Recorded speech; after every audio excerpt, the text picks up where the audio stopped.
বিসমিল্লাহির রহমানির রহিম। হে জগতবাসী, আমি অনেক দিন যাবৎ ইউটিউবে আপনাদের সামনে আধ্যাত্মিক জগৎ, রুহানি জগৎ, আত্মজগৎ, সাধন জগৎ, দেহতত্ত্ব, বিভিন্ন তত্ত্ব নিয়ে আলোচনা করতেছি।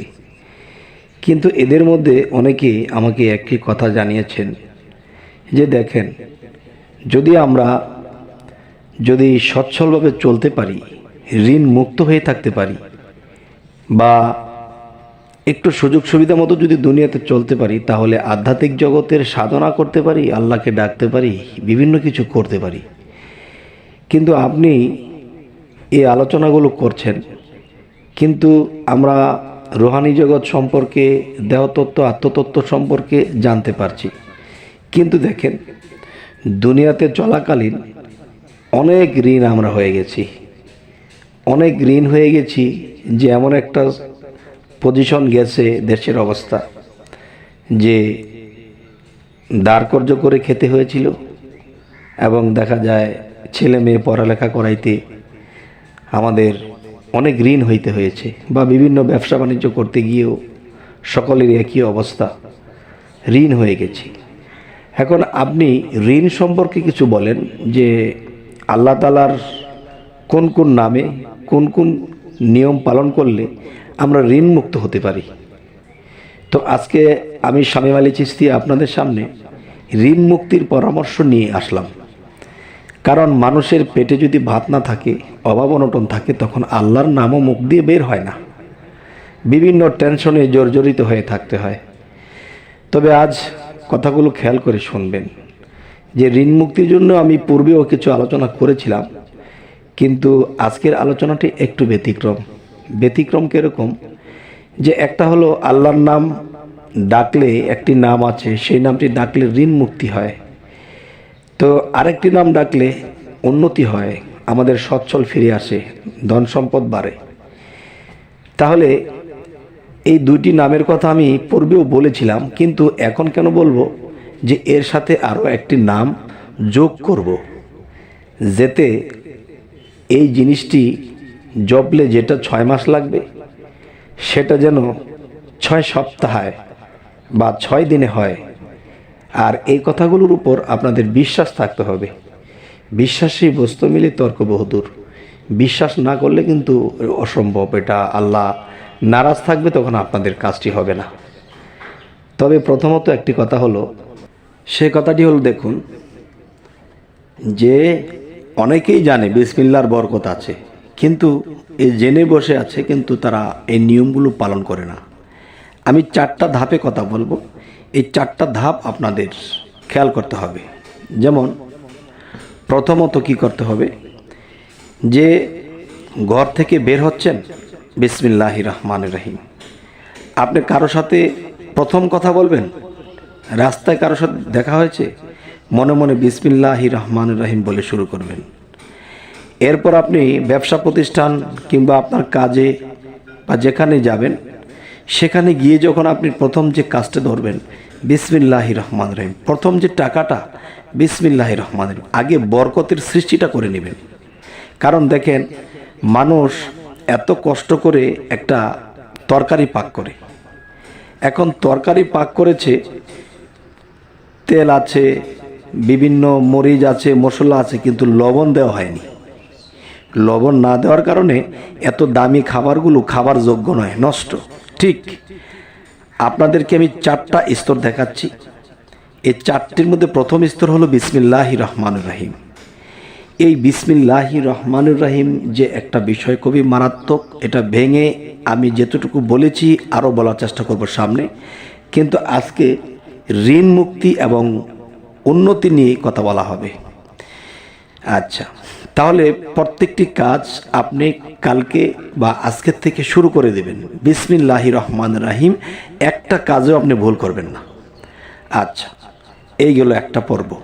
এরপর থেকে আপনি কি করবেন,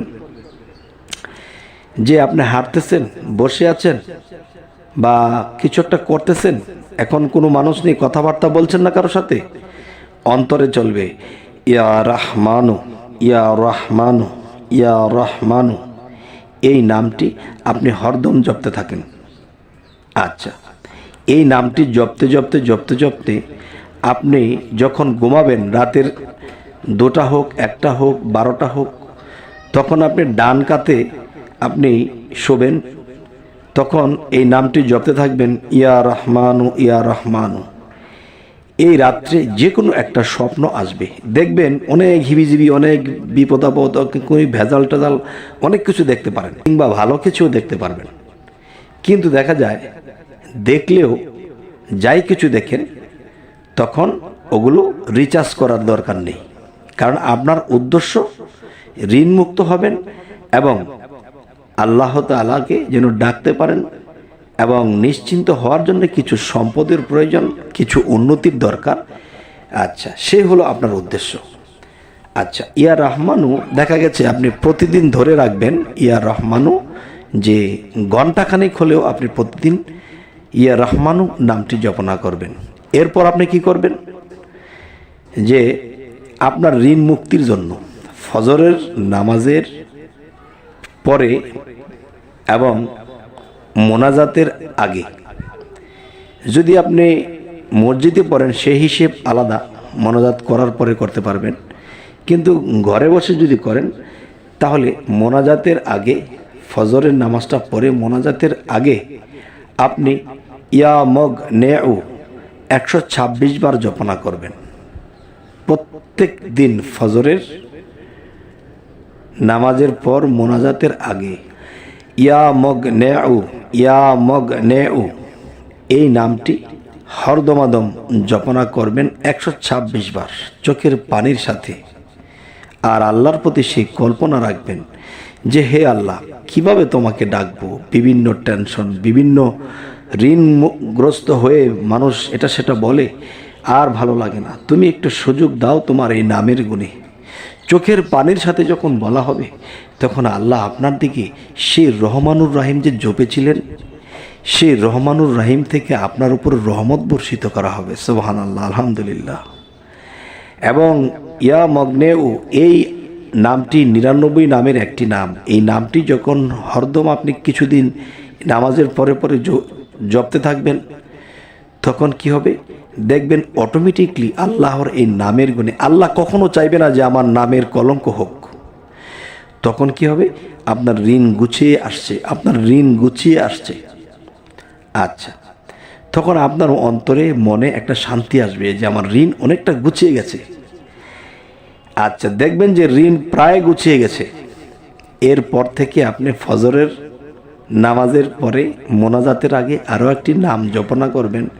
সেই নামটি হলো ইয়া মুন এম, ইয়া মুন এম 111 বার, 111 বার এই নামটি জপনা করবেন। ইয়া মুন এম, ইয়া মুন এম, ইয়া মুন এম, এই নামটি 111 বার জপনা করবেন ফজরের নামাজের পরে মোনাজাতের আগে। তখন কি হবে জানেন, তখন আল্লাহ বলেছে ইয়া মুন এম, এই নামটির গুণে আমি আমার বান্দাদের উন্নতি ঘটিয়ে দেই, আমি আমার বান্দাদের টাকা পয়সা ধন দৌলতের উন্নতি ঘটিয়ে দেই। যখন আমি উন্নতি ঘটিয়ে দেই, তখন তারা যদি আমার ইবাদত নিয়মিত করে, তখন আমি দিন দিন তাদের সম্পদ দিয়ে দিই, এবং এই সম্পদ থেকে যখন গরিব মিসকিনকে সাহায্য সহযোগিতা করে, তখন আমি তার উপর খুশি হই এবং দিন দিন তার সম্পদ বাড়িয়ে দেই। হে জগতবাসী, আজকের যে আলোচনাটি অবশ্যই খেয়াল করে শুনেছেন, এই কথাগুলো কিন্তু আমার নয়, হযরত মুহাম্মদ সাল্লাল্লাহু আলাইহি সাল্লামের এবং কোরআনের কথা। তবে আপনারা যদি এই জিনিসগুলো নিয়মিত করতে পারেন, আশা করি ঋণ মুক্ত তো হবেনই, আবার পাশাপাশি ধনী হয়ে যাবেন।